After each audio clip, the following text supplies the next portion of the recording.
Everybody, welcome to What's Up Wednesday. I want to talk a little bit this week about how perspective can become reality. Now, first off, when when you film one of these every week, 52 times a year, you start to kind of run out of ideas sometimes of what you want to talk about.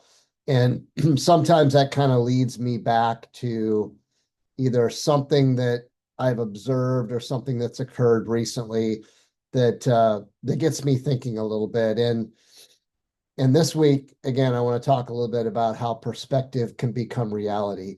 And I think that's absolutely true when we look at written communication, whether it's email or text, whatever it might be.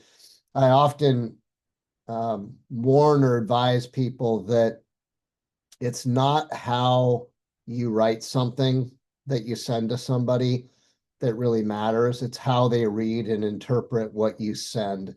That's why I think when it comes to important issues, important discussions, important topics, it's best to either meet somebody or pick up the phone and talk with them because, again, how they read something is going to be their perspective, and then that perspective is going to become their reality.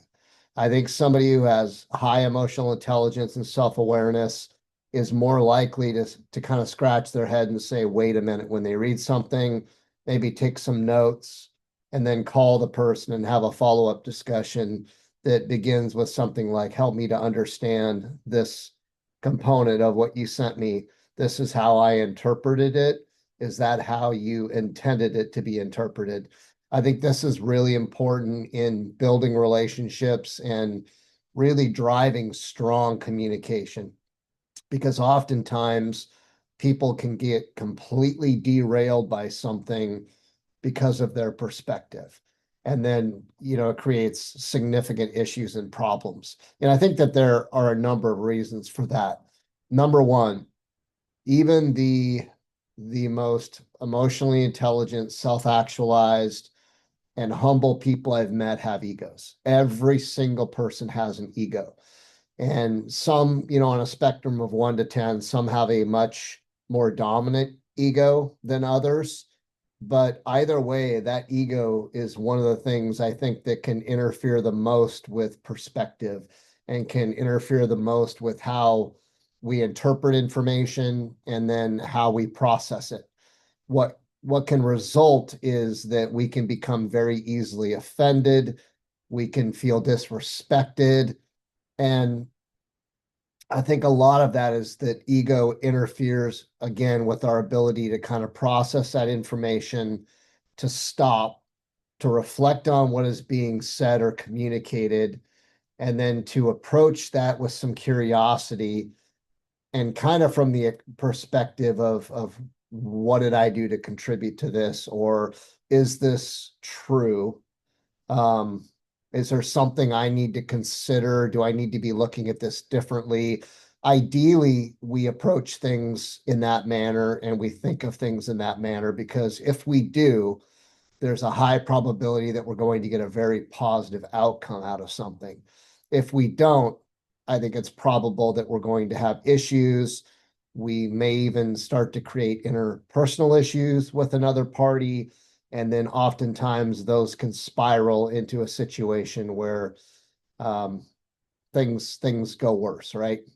Sometimes somebody ends up out of a job, as an example. And and oftentimes I think that I wouldn't even say oftentimes. I would say most of the time, I feel that people would rather kind of spit passive aggressively in an email or written format or through triangulation with another person instead of addressing a concern or an issue directly with the other person. And this is incredibly dangerous because it is not going to accomplish a positive outcome. It is generally going to create additional issues. And oftentimes the person doesn't even realize that they're making things much worse. So, when we put that all into perspective, uh, again, somebody's perspective or how they receive information becomes their reality. And it's really important that we make sure we're communicating a message very clearly and then confirm that they understand the message we're sending, and then you either agree or disagree after you have a conversation. But I would always encourage people, when it is important, to try to do it in person or on the phone so you can have dialogue, and don't send it in an email form. If it is some kind of a reprimand or some kind, I don't want to call it punitive, but it's something of a sensitive nature, then it may be smart to follow up that conversation in written format with a summary, just so that both parties have it and it's documented.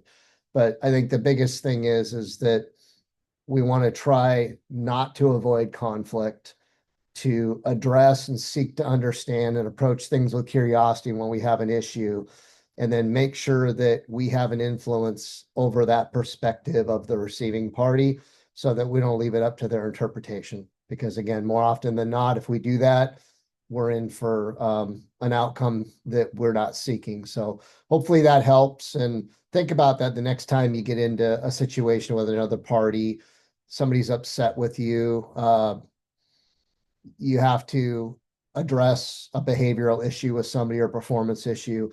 Think about how you approach that and how you handle it, and do it the best that you can, and do everything that you can to make sure that they receive that message the way that you intend to send it. So hopefully that's helpful. We'll see you next Wednesday.